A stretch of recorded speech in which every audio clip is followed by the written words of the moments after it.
থাকে অবনত দিনাবসানের বেদি তলে। মহাবীর্যবতী তুমি বীরভোগ্যা, বিপরীত তুমি ললিতে কঠোরে। মিশ্রিত তোমার প্রকৃতি পুরুষে নারীতে, মানুষের জীবন দোলায়িত করো তুমি দুষ্ট হতন্তে। ডান হাতে পূর্ণ করো সুধা, বাম হাতে চূর্ণ করো পাত্র। তোমার লীলাক্ষেত্র মুখরিত করো অট্ট বিদ্রুপে, দুঃসাধ্য করো বীরের জীবনকে। মহৎ জীবনে যার অধিকার, শ্রেয় করো দুর্মূল্য। কৃপা করো না কৃপা পাত্রকে। তোমার গাছে গাছে প্রচ্ছন্ন রেখেছ প্রতি মুহূর্তের সংগ্রাম। জলে স্থলে তার ক্ষমাহীন রণরঙ্গভূমি, সেখানে মৃত্যুর মুখে ঘোষিত হয় জীবনী প্রাণের জয়বার্তা। আজ আমি কোনো মোহনই আসিনি তোমাদের সম্মুখে।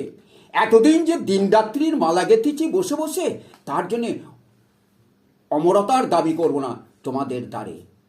আমার অযুত নিযুত বৎসর সূর্য প্রদক্ষিণের পথে পথে আজ যে নিমেষগুলি উন্মিলিত হতে থাকে, তার কোনো একটা আসনের সত্য মূল্য যদি দিয়ে থাকি, জীবনের কোনো ফলবান খণ্ডকে যদি জয় করে থাকে পরম দুঃখে, তবে দিও তোমাদের মাটির ফোঁটার একটি তিলক আমার কপালে।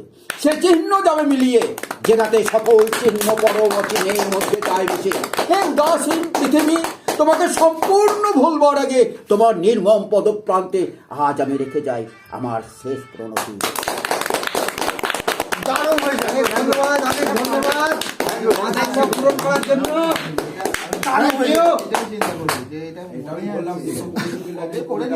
আগামীকাল ঠিক আছে।